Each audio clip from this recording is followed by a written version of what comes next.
Let's get this show started. Welcome, everyone. My name is Solimar Salas. I'm the Vice President of Museum Content and Programming at the Museum of Latin American Art. We welcome you today, Wednesday, September 8, 2021, to this edition of G.R.I.T, Generating Radical Inclusion and Transformation, hosted by Griselda Suárez.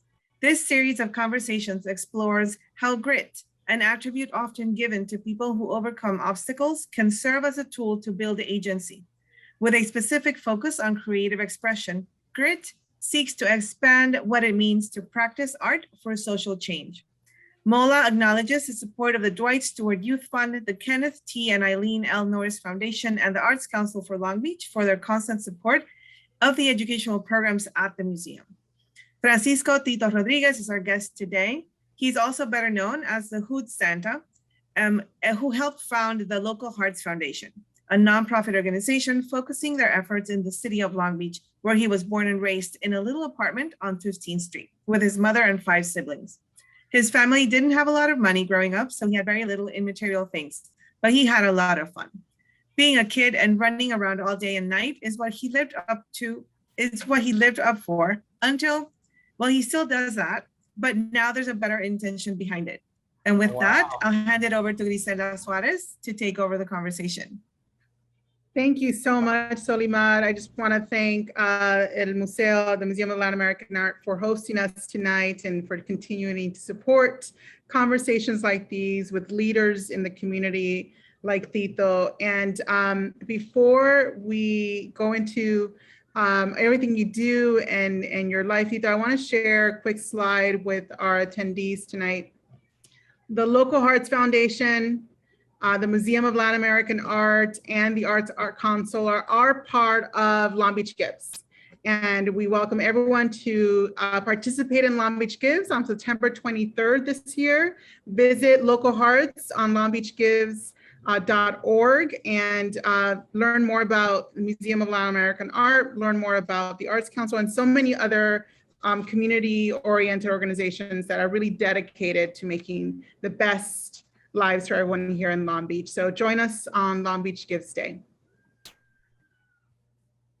And I want to go over your life as an artist and musician, right? I would love to hear about Local Hearts and what you do there, but also I follow you on social media. I follow the work that your organization does, and you embed a lot of artists into your work as well. So, those are the conversations we'll be having tonight. And we also have Q&A. So that means that everyone that's joining us, all the 38 people who are with us here tonight, can also ask you questions. So we'll be saving some time for our audience to be asking you as well. So let's begin with music. Sure.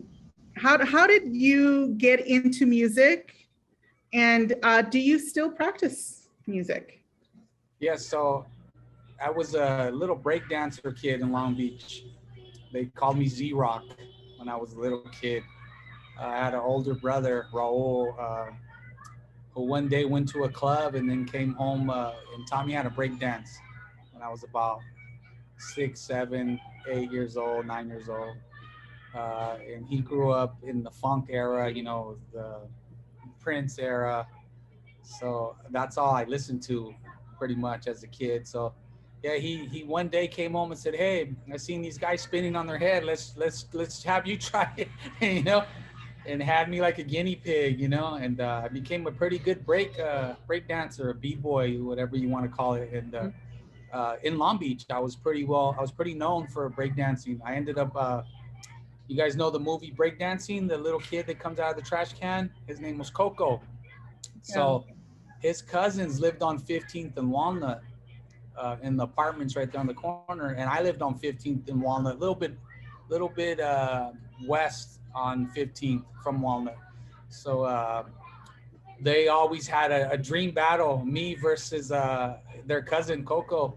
So one day they brought him to the apartments and we had a battle.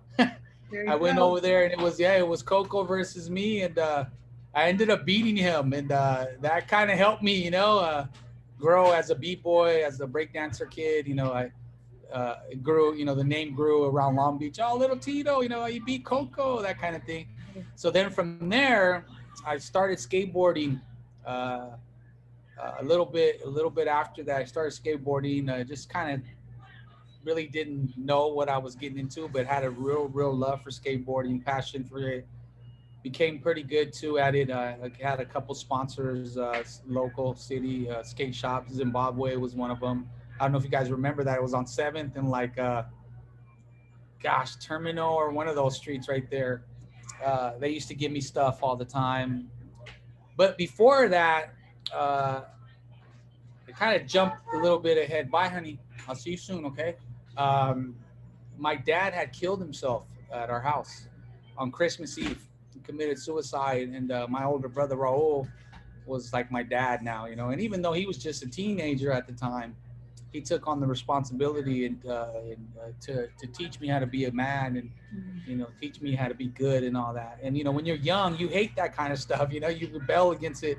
Now that I'm older, I'm so thankful and grateful to my brother. I love my brother. I love all my sisters. I love my brother too. He stepped up. He's the one that gave me the beatings, when I needed them. I always tell everybody that my brother gave me my beating, my first beating and my first car, but both in the name of love. It was so yeah. He's the one that took care of all of us pretty much as a young man. So he's the one that got me into music, my brother Raul. But who got me into music production was my brother-in-law, Tito.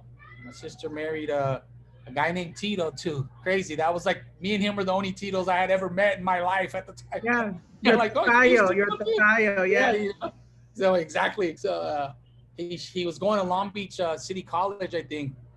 I think at the time they had one of the Parliament Funkadelic members was like a teacher there or something for a moment, and it was his music teacher. And he came to the house one day with a tape. And he said, yo, little T, check this out. I made this beat. I'm like, what? You made a beat? I'm like, what? How did you do that? So he put it in the tape deck. And I heard him, he was a DJ, so he was excited about the scratching, all that kind of stuff, And to me, I was just like, wait, how did he make a beat? I was like, you hear music on the radio, but you don't think that somebody you actually know is going to make a song or something, Mm-hmm. So he made a beat and he showed it to me. And then from that day forward, I couldn't stop thinking about it. Couldn't stop thinking about it. And then we had like my nephew's birthday party, and he brought a drum machine over. And he said, yo, little T, this is what I made the beat on. He said, you want to make a beat? And of course I said, yeah, for sure. So I got on there. I didn't know what I was doing. I was just making noise. Da, da, da, da, da. And he's like, yo, dude, slow down. One thing at a time. The clap or the snare, boom. So I heard all this music in my head, that I wanted to do. So he brought a drum machine over. And he showed me how to make a beat, and I couldn't stop thinking about it. It was like something that changed my life forever. Like, it was like, whoa, you can make music. Like, I just made this beat. Like, no way. I couldn't stop thinking about it all day long. Every day of every minute of every day, I would call him in the middle of the night. Yo, Tito, you think I can make a beat like this? And I would beatbox over the phone, And he would probably be like, this little kid's crazy, and he would just tell me, yeah, sure. Yeah, come over, So anyhow, my sister ended up pulling one out on credit for me. She ended up getting me a drum machine and said, hey, you better pay me back every time you get paid. I was working with my brother. Every time you get paid, you better give me some money. So that I ended up getting my first drum machine that way. But it was cool because it was like all my family believed that I could do something, Mm-hmm. It was like, oh, he likes music. And then I learned that drum machine within about a month's time. I was teaching my brother-in-law stuff. So, he had it for months. He had it for like maybe half a year. And he was calling me, like a month into me having it, like, yo, little T, how did you create that bass line? Or how did you get that sound? Or what did you do? I said, oh, you got to go into it and tweak these things here and there, and you create your own sounds, So I mastered it. I mastered it, and then I got pretty good at it. Then I asked my other sister, Alicia. I said, "Sis, this machine right here, I think I need something else. I'm getting better." And she said, "Well, all right, let's go to Guitar Center and show me what you want to buy." And things were thousands. Back in the day, if you wanted a keyboard, it cost thousands. Now, all that stuff's in one computer, and you can make music, pretty cheap now. So she took me to Guitar Center, and she ended up buying me a couple keyboards, I think a drum machine, and I was able to further what I was doing. I was able to team up with one of my childhood friends, which became a big, pretty well-known rapper named Goldie Loke. He was part of Snoop's groups. It was called Goldie Loke and the East Siders. I don't know if you remember that. So we started. We ran back into each other. He said, "Yo, T, I'm rapping." I said, "Well, check it out, dude. I'm making beats. Well, let's hook up. All right, cool." So he came over, and we did some music, and that was the first time I had ever actually heard somebody's voice on the beat that I made, and him too. So we were super fired up. We're super happy. We made a song. That kind of thing. Yeah. And we did it in a tiny, a little garage, like size of a bathroom. We just had a microphone, a 4-track recorder, and then just two young kids, pretty much excited about making music. So we did a song that was called 520s. Those are the size of the tires on lowrider cars.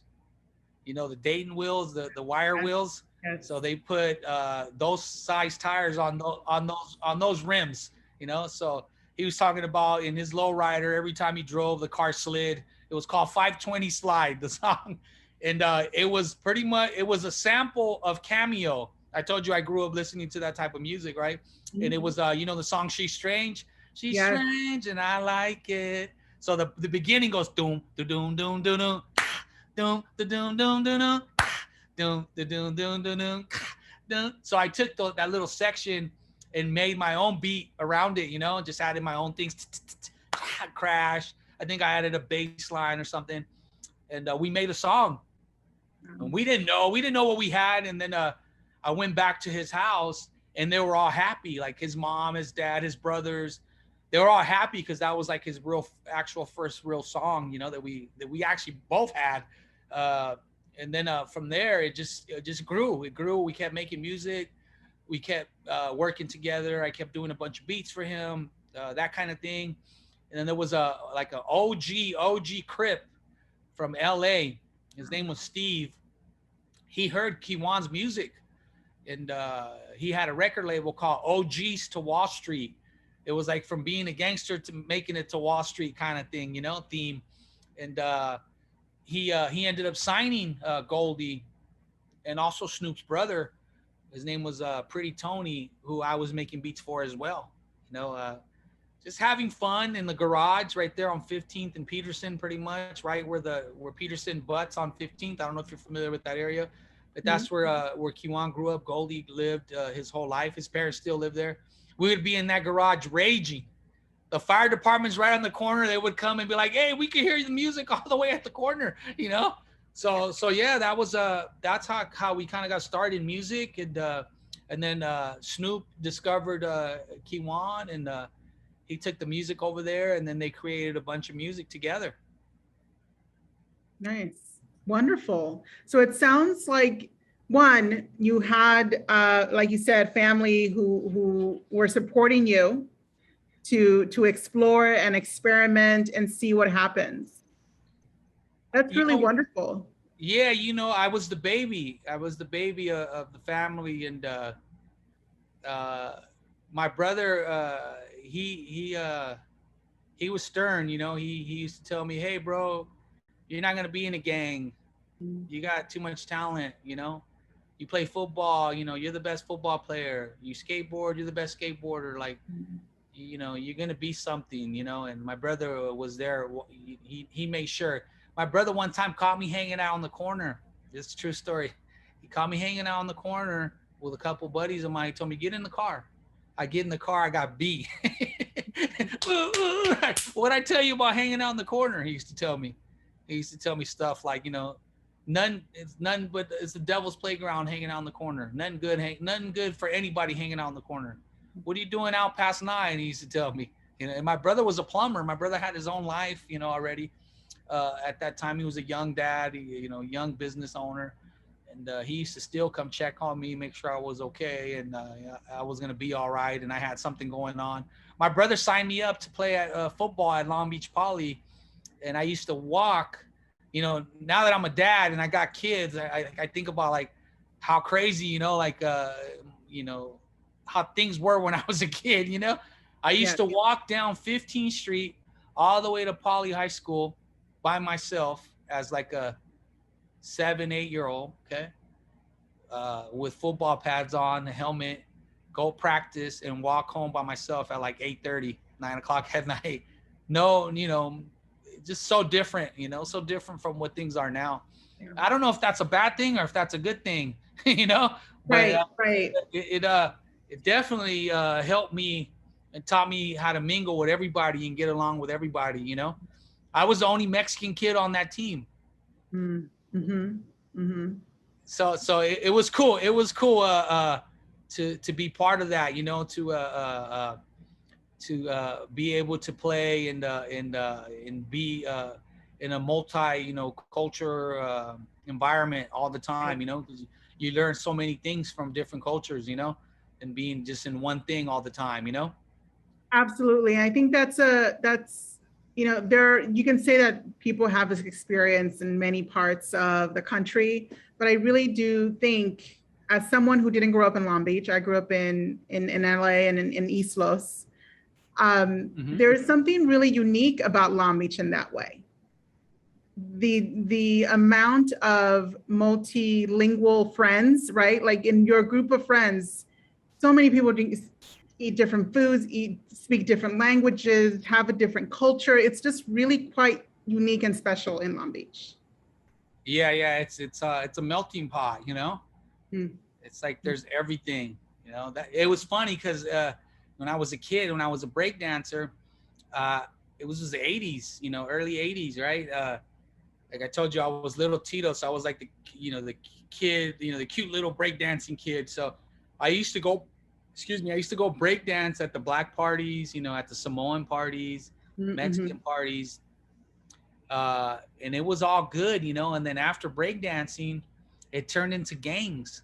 So it was crazy to me to see like how all that happened, you know, and how and why it happened. But what I'm getting at is that I think me being part of those parties, they all let me walk by and be cool, you know. I used to walk through one neighborhood and he was like, "Hey, little T, be careful because, you know, this is outside right now." Like, I just came from over there, you know, like, "Hey, be careful because these people are outside." Like, I was just skateboarding over there, you know. So that, going back to what you said, you know, it's a big old, a lot of diversity, you know, a lot of different ethnicities, but it's cool, you know, if you learn how to get along and mingle with everybody, it's not a problem, you know. It's actually cool. So how long were you doing music? Do you still do music? Do you still consider yourself a musician and working? Yes. Yeah. I still do it. It's more of a just a passion, a hobby. You know, I don't do it as a job no more. You know, I turn down jobs all the time for music now. It's just, to be honest, like I found my purpose. I really found my purpose doing you know, the local Hearts Foundation thing, giving back and that kind of stuff. You know, I have some pretty cool accolades, you know, through music. You know, I got some cool trophies, and they feel cool, but not as good as this feels. You know, helping people, helping families. So, you know, I do it for me. I do it whenever I have the itch. I want to go and get creative, or I have an idea in my head, or I hear something cool and I get inspired, you know. But I don't do it as a job anymore, which is cool to me, you know. Yeah, no, it's wonderful. I did it for a long time, you know. Yeah, no, it's wonderful when you can still incorporate your creativity and your love for creativity in an organization like Local Hearts. It's really quite wonderful. Like I said, I've been following some of your shares from your foundation on Instagram. And there's one thread that I'm hoping maybe we can talk about tonight. And it's the incorporation of arts and a cause at Local Hearts that is really important for the organization, and that's supporting vendors. Yeah. Tell us a little bit about how this cause within your organization came about. Yeah, so my mom was a vendor, okay? My mom was a vendor all of our lives pretty much. She sold at the swap meet. She used to go door knocking, to sell stuff. So I know that life, how hard it is, the struggle, barely making it, that kind of thing. We were super poor. When my dad committed suicide, we were really poor, So, I saw on social media that the vendors were getting attacked left and right. And then I saw one that was at home in Long Beach where they knocked the guy's teeth out. I remember if you remember that, but this was right when COVID hit. And I said, man, I need to jump up. We need to do something. We just can't, sit here. We got to show people that they're not alone, that, they got a son, they're somebody's mom, somebody's dad, what can we do? So I just sat here and I was like, hey, it's a good idea. Why don't we give them pepper spray? And I was like, all right, I'm down. So I went to Big Five, bought a whole bunch of pepper spray, bought them out, went to Walmart, bought them out, and then decided to go around Long Beach, LA. I went to East LA. I went everywhere. I went wherever there was vendors, I was there. And we gave out about, I don't know, a couple thousand pepper sprays, 3,000-4,000, okay? And when I was doing that, I had a buddy reach out to me. His name's David, Big Sleeps. He's pretty famous in the art world, world famous tattooer, artist. This is one of his pieces back here, this one here. And that's actually dedicated to the vendors. So he gave it to me, as a gift. He said, hey, Tito, man, I like what you're doing with the vendors, how can I be involved? Right. And, and people were hitting me left and right. Okay. So I was like, all right, cool. Buy some pepper spray. That's probably the easiest way, Yeah, there you go.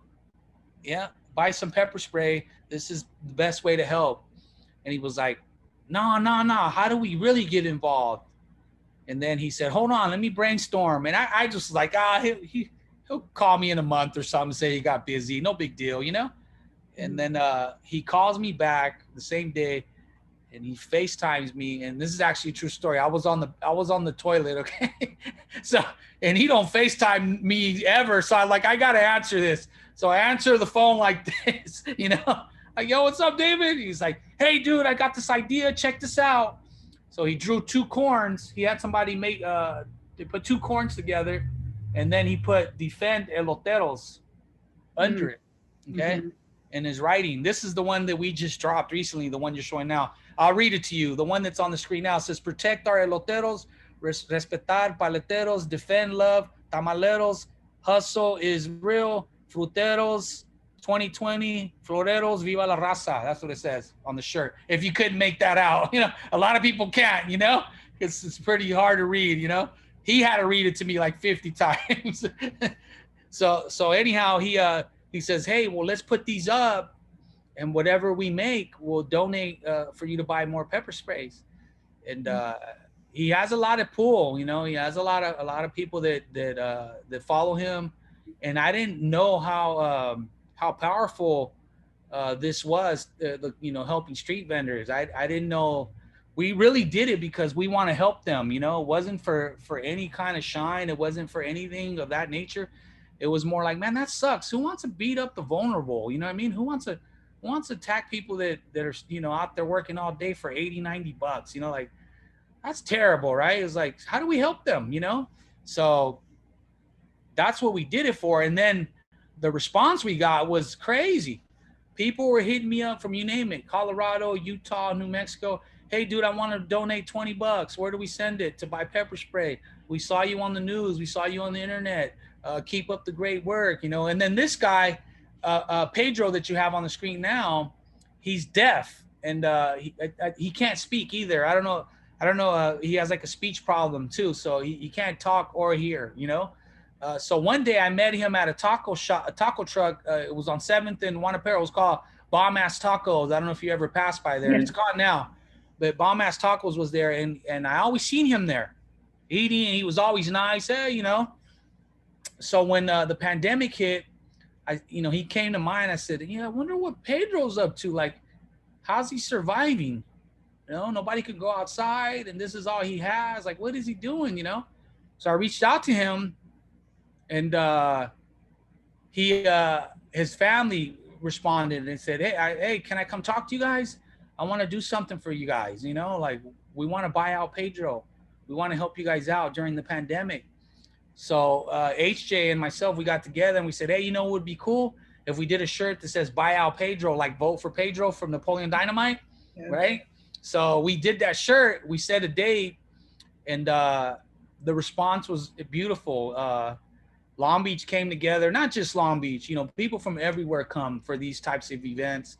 And we were able to do it right at Shoreline Village. We ended up there by mistake. It was across the street or something, the address that we gave. And I put us in the wrong place, but it still worked out wonderful. He was able to get all his stuff sold out. He was able to raise money. People donated to him. We did a GoFundMe for him. We raised like maybe $5,000, $6,000 or something for him during the pandemic. So, we wanted to do something special for the vendors, because we know, most of them, not all of them, or they don't have any help, any kind of assistance, or so we wanted to step up and do something cool for them. Wonderful. That's amazing. And you turned with help of other artists, you turned some of the carts, the paleta carts, into artwork. Yeah, this one was so there was a vendor in Long Beach too. His name was Bernardo. He went to the 99-cent store like in North Long Beach or something, and he walked in, he walked out, his cart was gone. Okay. And I was handing out pepper spray in that area like an hour before that. So a guy that saw me doing that sent me a message. He said, yo, bro, they just robbed the street vendor. I said, no way, bro. I was just in that area, bro. It's impossible. I said, do me a favor, go look. So he went. I said, well, can you put Bernardo on the phone? He gets on the phone, and I could hear in his tone, his voice, that he was pretty heartbroken, Yeah. So I said, hey, what happened? Oh, I went to 99-cent store. They took my car. I came out. I couldn't find it. This is all I have. I don't have no family. This is how I survive. This is how I pay my rent. And all I could think about was that all night, So I called him in the morning. I said, hey, can you meet with me? Yeah. So I went and met. He lives right there by the 405 and the 710, right where they meet, the two freeways. And I go and talk to him, and I'm like, hey, man, can you share your story? Because, I think that, people should hear, what happened, and I think it'd be good to see. Let's try to see if we can get people to help you. So we put up his story, and I did a GoFundMe for him. And within, I want to say 24 hours, we had like $9,000 raised for him. The community came together because they heard what happened to him. And then this artist, Eduardo Viramontes right here, who painted this cart, reached out to me and said, hey, man, I saw what happened to Bernardo. I got a cart. I didn't even know what I was walking into, I'm like, oh, sick. All right, cool. Let's give it to him. Hey, man, yeah, it's a push cart, cool. So I went and picked it up. And when I showed up, it was this cart. I'm like, yo, dude. Right. So we ended up talking with Bernardo, and he was like, mine is a bike. I can't push it. I'm a little bit too old to push. So anyhow, we ended up making a cart for him. This one, we ended up raffling it off to raise money for our turkey giveaway. So everybody who donated $20 to Local Arts Foundation got put into a raffle for this cart. And it ended up working pretty rad. We raised a lot of turkeys, okay? But to go back to the story about Bernardo, was we found the cart on Facebook. These carts are so hard to find. These things are impossible to find. we looked everywhere. You would think Offer Up or, those kind of places would have a whole bunch. They're hard to find. So we found somebody that told us, hey, go to East LA. There's a paleteria that sells them. We went there and the guy was like, man, good luck finding a cart, So he told us, go to Paleteria Guadalajara. So we're on Google searching, and we get a hold of them, and they're like, no, we can't send anything right now because of COVID. If you wait, we'll send it. And like, no, we need a cart like now. We'll pay extra, whatever it takes. Anyhow, it didn't work. So my wife found one on Facebook, wow, on the marketplace, and we found it in Long Beach. So it was right next to where we needed it. We went and bought it. I think we paid like $900 or something, but it was totally ran down. It was destroyed. So we ended up building it. We ended up getting Big Sleeves to put some writing on it. We had a Black Sunshine distribution. They wrapped it like a race car. They made a nice sticker to cover the whole cart. And then I built it. I took it all apart. I painted the bike. I bought a new chain, new grips, new seat, new tires. And we gave it to Bernardo. We surprised him. That one was pretty special because it felt like everybody came together for him. Everybody came together to help him. Once people saw like, hey, he's all alone, and this is all he really has. Like this is how he survives, and they took away the only thing he has. So everybody jumped on board, and it was wonderful to be able to bless him with that. And why is it so important for you to connect creativity or art to these causes? Like there are some organizations that can say, oh, let's just get a graphic designer or let's just put some words on it. But it seems like it's really important. I love the streets. I love the streets. I'm a street guy, I grew up I'll call it what it is. I grew up in the hood, and a lot of us don't get those opportunities, and there's so much talent in the hood, and people sometimes are afraid of this. They look at it as menacing or, oh, it's threatening, and in all reality, it ain't. That's a love piece, but to somebody that's so programmed to seeing things one way, oh, that's gangster, or that's a cholo writing or whatever, read it and you'll see that it says love our people, protect our people, help our people. So I'm a big advocate for that kind of stuff. And I want to be able to connect that kind of stuff into the messages that we put out, that, it really is us taking care of us. When I first started the nonprofit, I tried to go after the rich, I really did. I tried, because in our head, we got this idea of, oh, they're rich and they're going to give. And it's not that. It's really us. It's really the community that steps up and helps and gives. Not that all the rich don't give. Just my experiences. Out of 10, maybe one, might say, here's a little something that I can help you out with, and it's cool. I'm still gonna try. But what I learned is, including people that are like-minded, like myself. That got something cool together, we can make it even cooler, and that's the message, that I always try to bring in with all my friends. You mentioned turkeys, right? So What's up, guys? This is Tito, the Hood Santa from Local Arts Foundation. We're out here at MacArthur Park in Long Beach. This is our 4th annual Diamonds and Turkeys event. It's incredible what we've been able to do this time around. We raised over 1,000 turkeys. We got over 3,000 Diamond Supply Co. products. We got bomb-ass tacos coming to feed everybody in line. This is how we do it in the LBC.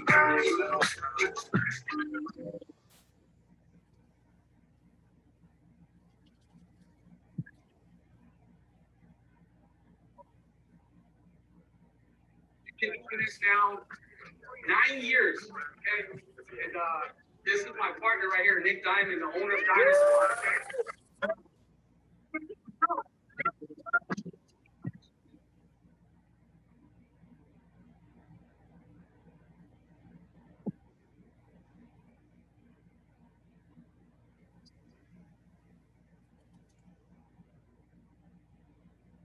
So you've been doing that for more than 10 years.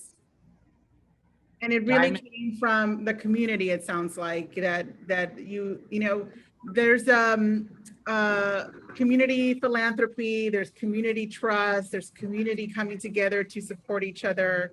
And it sounds like that's the strength behind Local Hearts. It's not about, like you said, rich donors giving out checks. It's about the heart of the community. That's exactly it. That's exactly it. Just, seeing that video, made me think about it, something from that video. We had, so we did diamonds and turkeys. I don't remember what number it was, 2 or 3, but I broke my back. Okay. I was pretty much paralyzed for 6 months after that event. And it's cause, we had, 4 turkeys in each box. Each turkey weighs 21 to 23 pounds. Right. So it's about 100 pounds a box. So we had maybe 700-800 turkeys. So it was me and a few other guys lifting them, okay, the whole event. And then after, we got to throw away the trash because we're using the city park. We don't want to leave a mess. We want the park to stay nice, and also be thankful for letting us use the park and all that, right? Part of the deal. So the following year, I get approached, and they ask me, hey, these are, this is this, I'm gonna be honest, these are gangbangers, okay? Old gangbangers, okay? Gangsters, and they hit me up. They say, yo, Tito, why you do this? Why you do this, homie? Like, to be honest with you, like they confront me almost, and I'm like, well, it feels good. Helping people feels wonderful. Guess what? I challenge you to show up. I could be talking to 10 of them maybe, and 3 of them I say, all right, I'm gonna come help you. And then the day of the event, I talk with my brother. I say, yo, bro, put these 3 dudes right here, whatever their name, Johnny 1, Johnny 2, Johnny 3, put them in a position where they're gonna feel empathy for the first time. Put them in a position where they're gonna see that mom cry because they got a turkey for Thanksgiving, or they're gonna see those kids get super happy for a pair of shoes, okay? So we put them in those positions, and then after that, they come back and they say, yo, bro, I'm down. Anytime you need me to help, let me know. So now we got about 40 of those guys helping us, okay?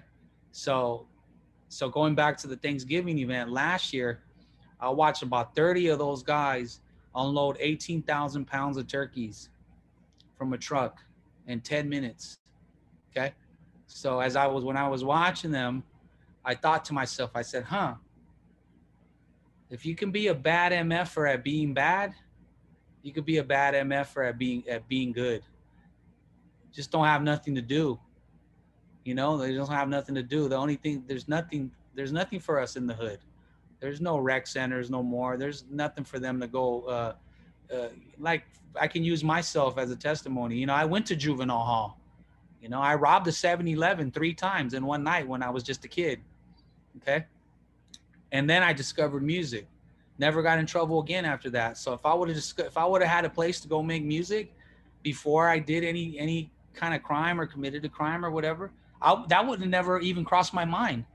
None of that stuff would have crossed my mind because I was so occupied with music and, I want to be the next whatever, Dr. Dre or whatever it was that I was trying to pursue, So that's a big goal for me, is to create stuff for the community to do. That's why I have it there, because I want the community to come out and get along like how I get along with everybody.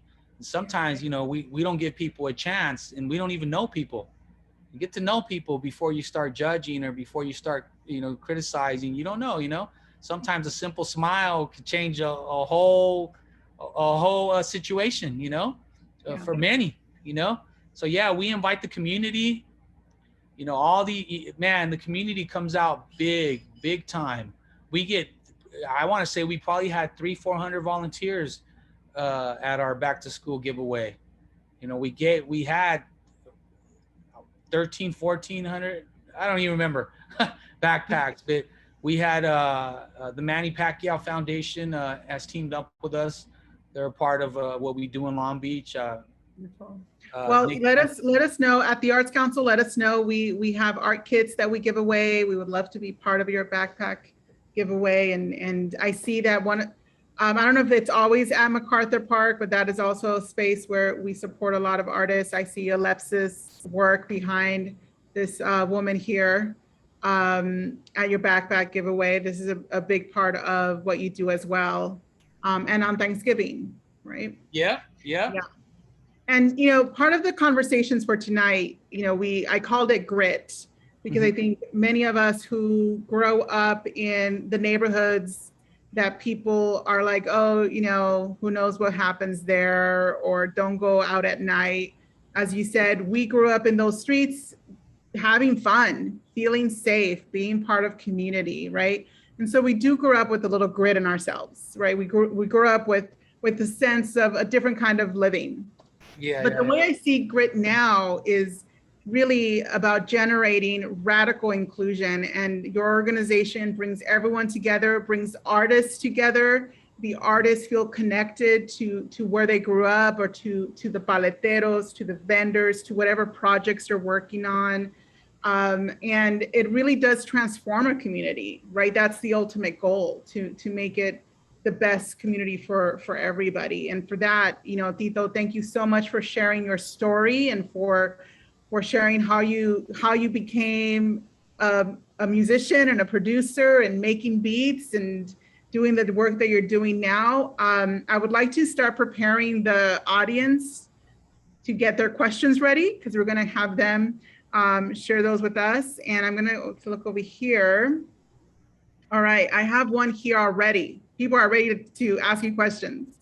What are some of the community projects you are looking forward to, and how can people here in the audience, get involved and volunteer with your organizations? This is from Elizabeth Aguilar, and she would like to volunteer. And what do you have coming up? Okay. Hi, Elizabeth. Thank you for the question. So we have, it's called Diamonds and Turkeys.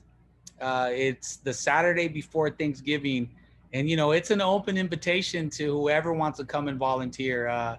It's for the community, by the community. So, it's the more, the better is the way I like to say, see it. And if you want to get involved, we have an event, with Long Beach Gives, we're going to do, we're one of the 200 nonprofits. If you want to donate and help a family or families with a turkey, you can donate to our charity, to our nonprofit, which is Local Hearts Foundation. But if you want to know what we're doing something every day.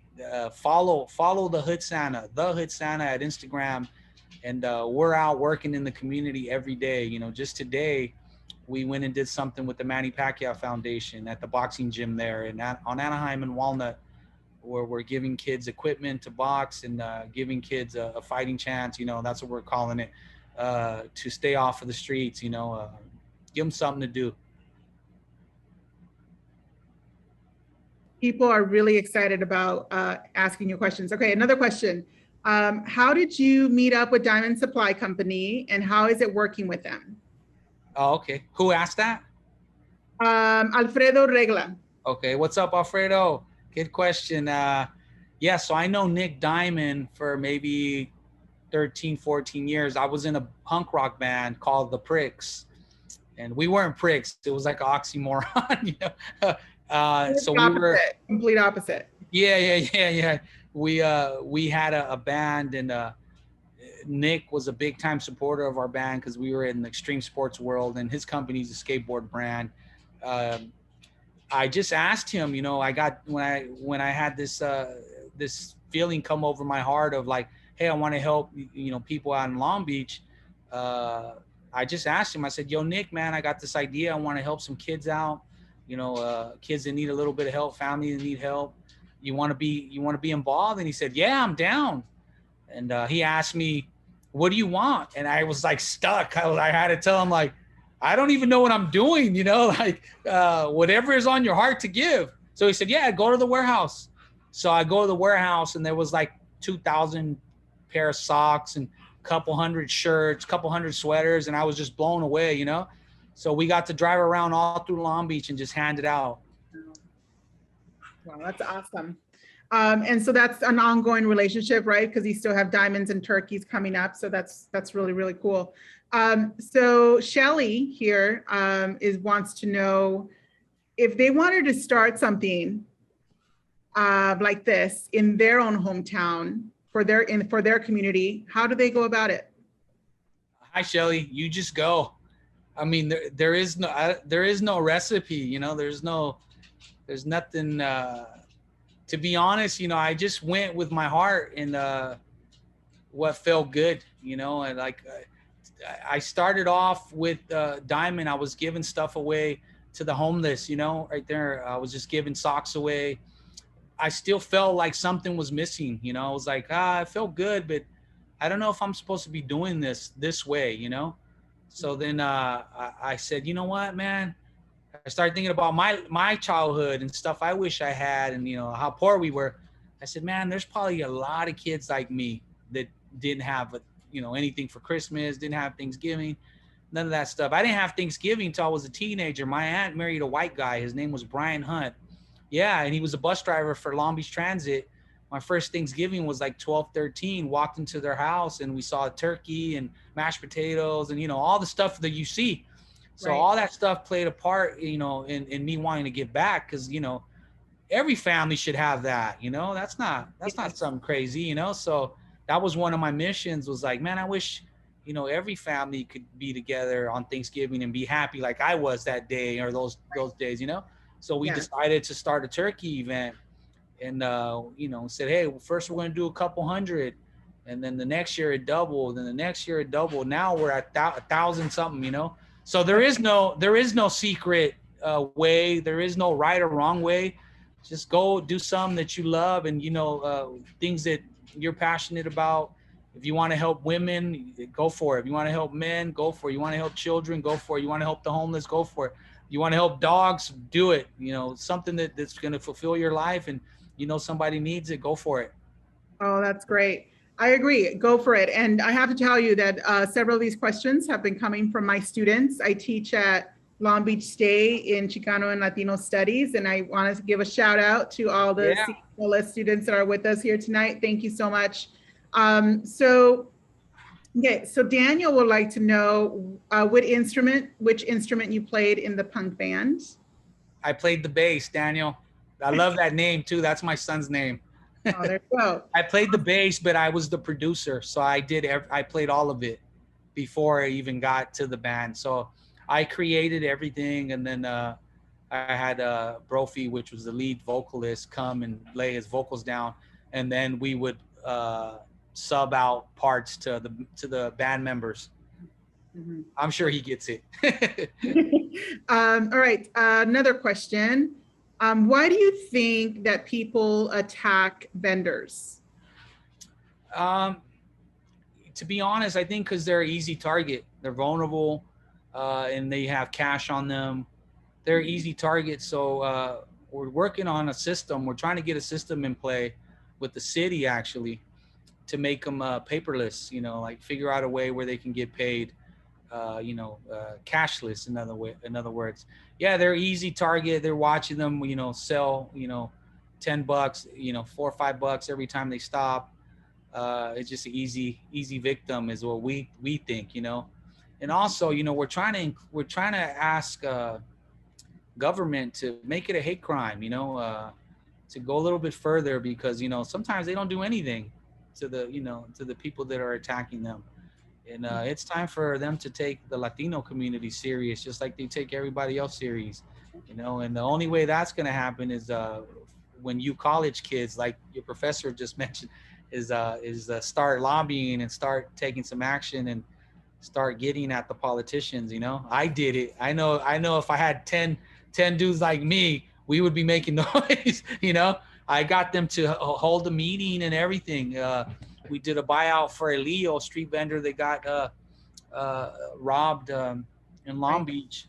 And we called out the council members and not in a bad way, just said, hey, you know, this is happening in your district. Like, this is a no-no. Like, something's got to change. Yeah. We drafted up a nice email with the numbers on, the increase in vendors since 2013. I think the attacks have increased like a 338% or something since 2013. So that's a big jump, So we need them to get involved. Absolutely. And, let me know how I can help. I would love to help in any way possible with the city or in any way, shape, or form. And I think part of a disconnect, right? It's not that the city doesn't care about business, because they do, and we know that. But the value of business, right? So our vendors are business people. They go out every day and make transactions, right? And they have to make decisions on product and inventory, and they have all those skills. But they also have a value culturally, where many of these vendors are people who feed our families, right? Vendors that come in trucks with vegetables or with fruit. They're the ones who every afternoon either fill the fridge or fill our stomachs or give us that comfort.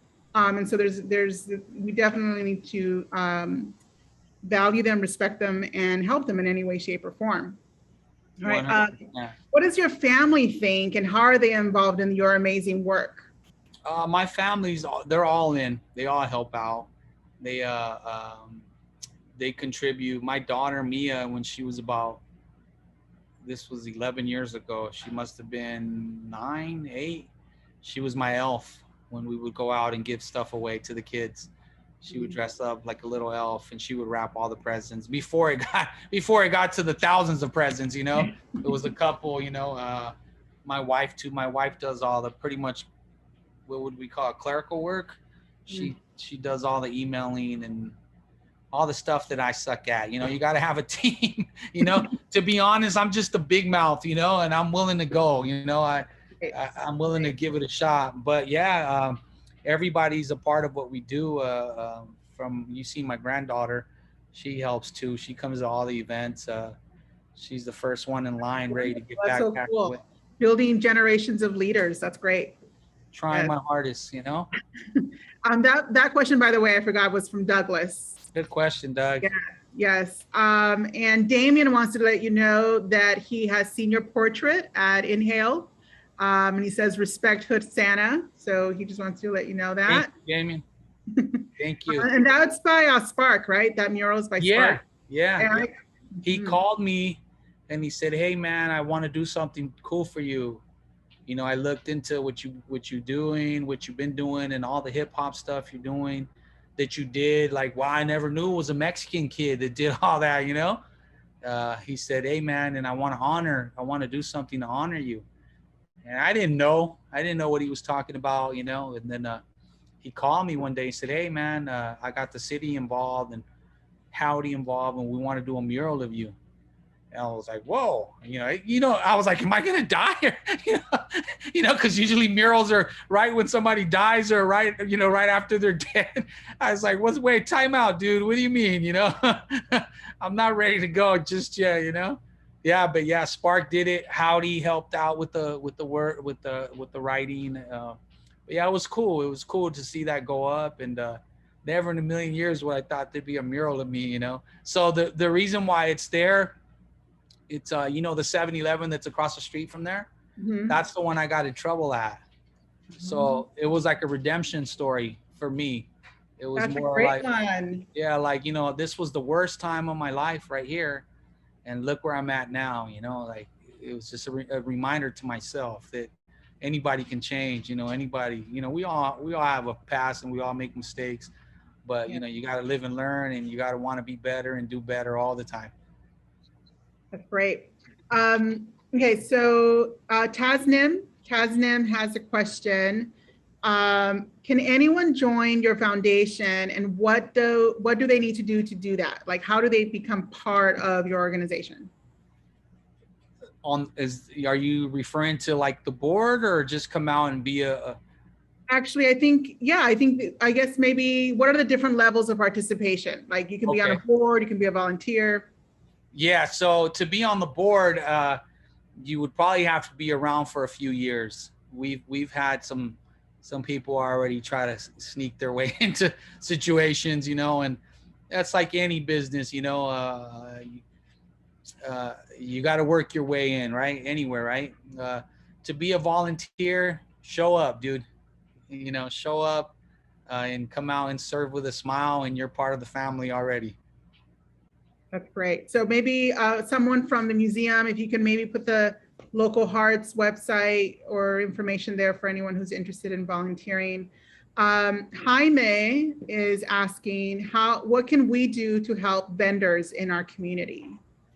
Yeah, so this question is a good one too, Jaime. First of all, support, right? When you buy stuff from them, hang out with them for a little bit, you know, a couple minutes, 3-4 minutes.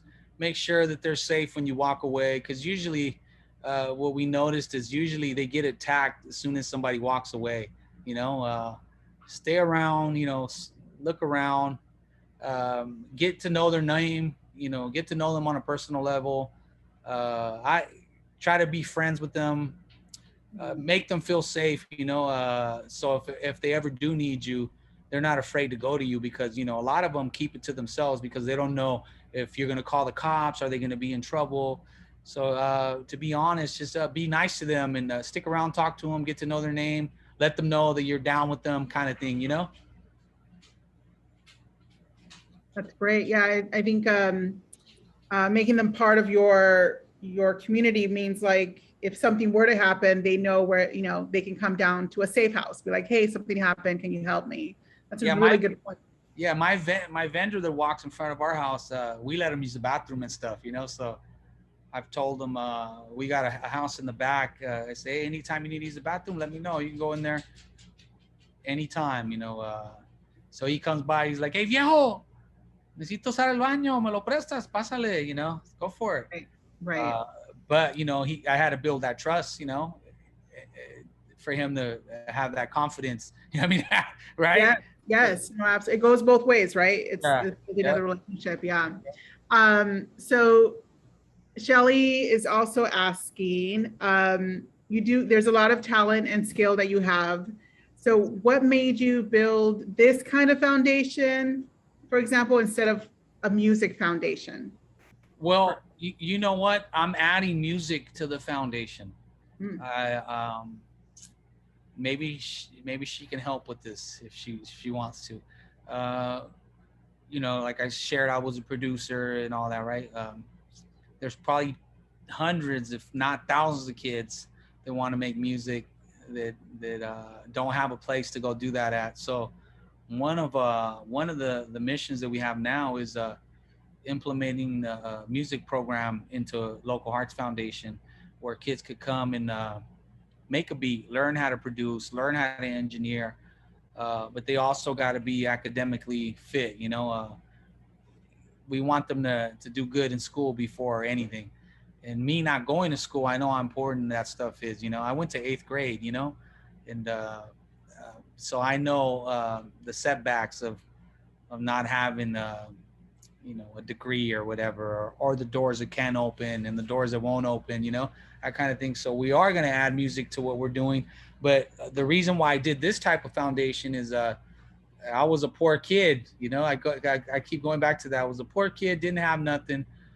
For Christmas, I used to run to Goldie's house because his dad was a city trash man. So they used to get brand new bikes for Christmas every year. So I would wake up, open my eyes, and run to his house on the 25th to ride his bike. You know, so I remember all that, not having toys, not having a bike, you know, not having Thanksgiving, that kind of stuff. So HJ too, he has a similar story. Like most of us, you know, we decided that those are things that every family should be able to do together. So that's why we started it this way. It was to help, I don't want to, what's the word? Under-resourced families, underserved families, you know, the poor, you know, to keep it real, you know? Yes. So one of the comments here is one of our audience members, Randy, he used to live on Redondo and 4th for many years and drove by your mural every day. And now he knows the great person it honors. Oh, Randy. You're the man. Gracias desde el fondo. He says, gracias desde el fondo de mi corazón. That's what he says. Gracias a ti. Awesome. Oh, I love this question. This is from Damien. What is your best giving experience? Was there a giving experience that you said, wow, that one really got me? You know what? They all kind of have a special day, but you know which one's probably one of the most important ones as local hearts is when a kid called me the Hood Santa the very first time. So the very first time we went out, I was just dressed like this, regular diamond shirt, a hat, whatever. And we all had on diamond, we didn't know what we were doing. We were just happy to have stuff to give away. We jumped out on a little black kid pushing his daughter in a stroller on Pacific in Willow. You know where the Arco's at right there, Pacific and Willow. So we jump out and he starts running for his life. All right. And we're like, yo, bro, slow down, come back. And he's thinking we're trying to hurt him. He probably thought, oh, these are gangbangers. They're out to get me, something.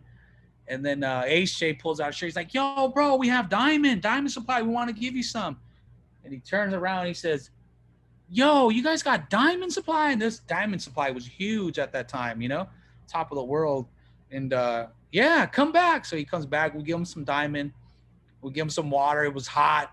And he had his daughter, So on the way from there, we still had stuff to give out. HJ tells me, yo, dude, you should get a suit or something, bro. What if you get killed, or what if somebody shoots you or something? You just never know, Get a Santa suit or something, All right, cool. So that day I went home, went on eBay and bought like a $12, $13 Santa suit. It was like paper mache. You ever seen those? The ones that are like, it's like tearing, So I bought that. And then we went out like 2-3 months later. It was during Christmas. And I just had the jacket on and black pants. And we get to 17th and Want Apparel. And we pull over wearing my little car. I had a Lexus full of stuff, full of diamond toys, skateboards, stuff to our necks, And we hop out and this little kid's going crazy. He's like, yo, he's upstairs yelling down, yo, come out. He's telling all his buddies to come out. And he comes right up to me and he goes, yo, you're the Hood Santa, because Santa Claus don't come over here.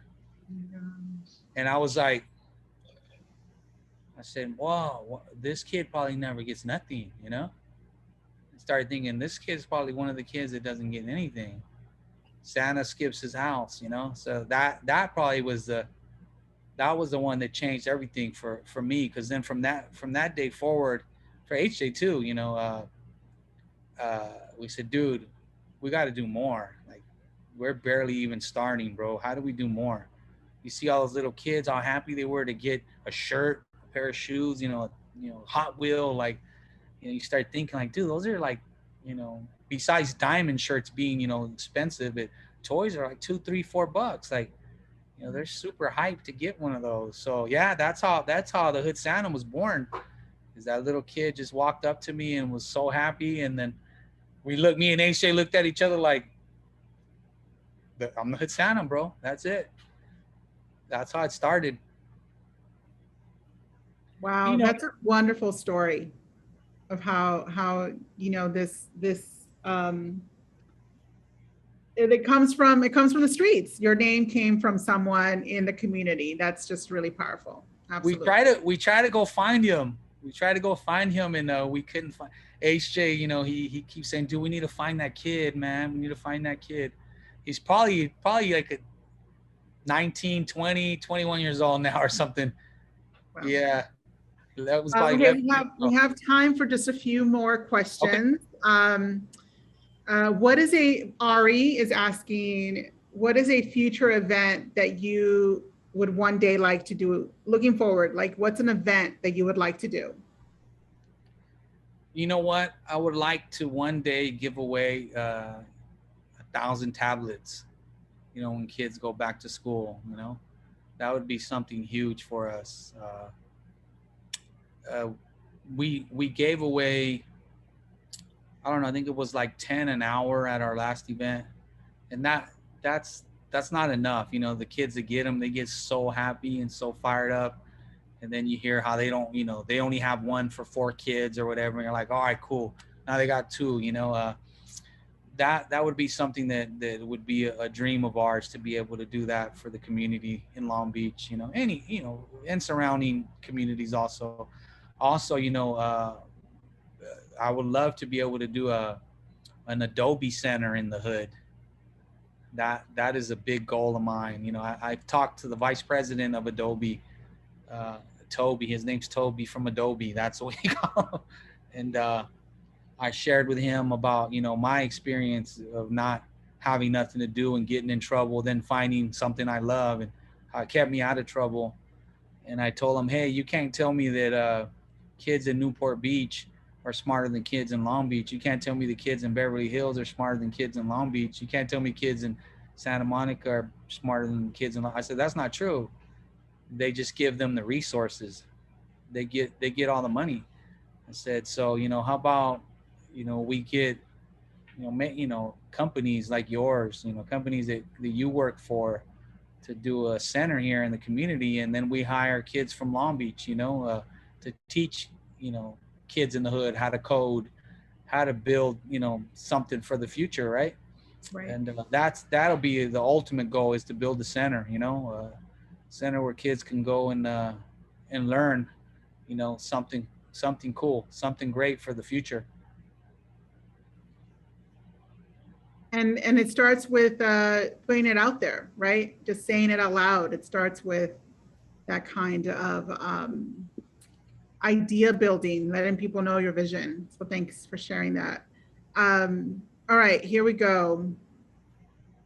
Oh, we have, actually, this is a very interesting question. Jessie would like to know if you're related to Manny Montana, because you look a lot like him. I don't know what that means. I think maybe No. he's from Long Beach. Yeah. No. We have someone here. Jerry just wants to give you lots of love. She's really excited about this conversation. Thank you. We have a question from Amy. How would you like to connect your music to a giveaway event? If you could incorporate music to a future giveaway event, how would you do that?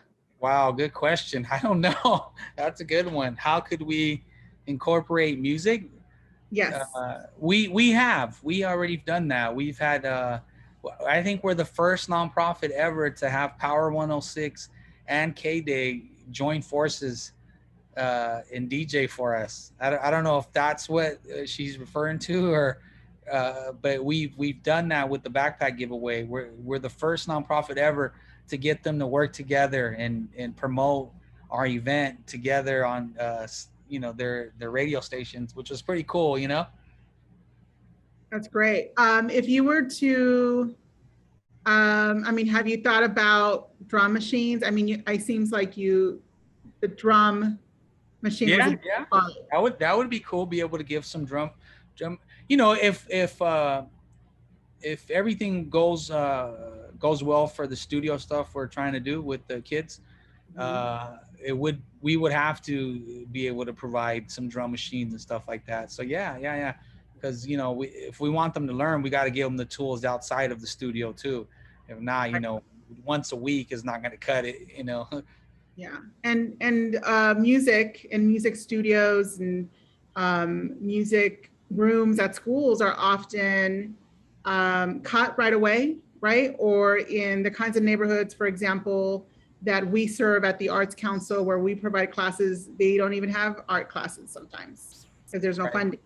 So those are sometimes the equipment or things that are last on teachers or school lists, which is unfortunate because it's a great way to express yourself, as you have shown us tonight. Yeah. Well, Tito, I don't know if you have any last words for us here, and anything you would like to say to our guest. I'm putting up the images again. Please participate in Long Beach Gives, September 23rd this year. Museum of Latin American Art is part of it. Arts Council is part of it. Local Hearts is part of it. So, anything you can do that day, or even just sharing, join our social media and sharing it out and letting people know about the great work that Local Hearts does. would be wonderful. But before we go, anything else you would like to share with the audience? Yeah, get involved. Get involved. If you want to help us out, you can help us on that day. If you can't help us on that day, we'll be doing a big turkey giveaway. Show up that day. If you want to know what we're up to, I'm doing something every day in the city of Long Beach, pretty much. You could follow me personally at the Hood Santa. If you want to follow Local Hearts Foundation, it's at Local Hearts Foundation. We're pretty transparent with everything we do. We want the community to be involved. We want you guys to get in, start your own nonprofit. You start helping people. The more people that get together and do good for people, the better things are going to be for all of us. Yeah. Oh, one of my students really wants me to ask her a question. Yes, Mitzi, of course. I think, how can people get involved in your future music program? I'm guessing, again, following on social media, Local Hearts, getting involved or getting on a newsletter. I don't know if you have a newsletter at Local Hearts, but even maybe a direct message on Instagram to there you go. Foundation. Yeah, so emailing Local Hearts or direct message on social media would probably get you to the person who could help you become a volunteer, right? Yes. So Tito will help you become a volunteer at Local Hearts. It seems like you might have a good list of volunteers coming to you, Tito. So I'm really excited about that. That's awesome. Yes. That's what we need. We need as many volunteers as we can get. We need the help. Yes. Well, thank you so much. And I look forward to seeing you in the neighborhood in Long Beach. And everyone have a great night. This is being recorded and this will be available on, I believe, the museum's YouTube channel. It take us a couple of days for the recording to be ready to share, but it will be available. And Solimar, I send it off to you. Thank you. Hi. So I was typing the answer in the chat. I'll just say it out loud. Yes, we record all of these sessions and we have them available in the YouTube channel for MOLA. We can send out to all the participants of this chat the link, and we also do promote it in our social media channels as well. So it will be available. The other great events have been available as well. So it will keep this going. And on behalf of MOLA, thank you to both of you, Griselda and Tito, for your time today, for sharing with us all that you do for Long Beach. And it's absolutely amazing. And if this is just a little way that we can support you and get the message out there, we'll see how other ways that we can probably support at some point. Definitely Long Beach Gives is a day to support any and all the organizations that all of you want to support. $1 counts, $5 counts, anything counts and goes towards allowing all of us to carry out our missions in the benefit of the community. So thank you for that. Again, it's definitely a labor of love. Yes. So I'm very proud to have you here as part of the GRIT programming. Thank you. Thank you for the time. I appreciate it. Muchas gracias, everyone. Buenas noches. Have a wonderful evening. Good night. Thank you. Thank you.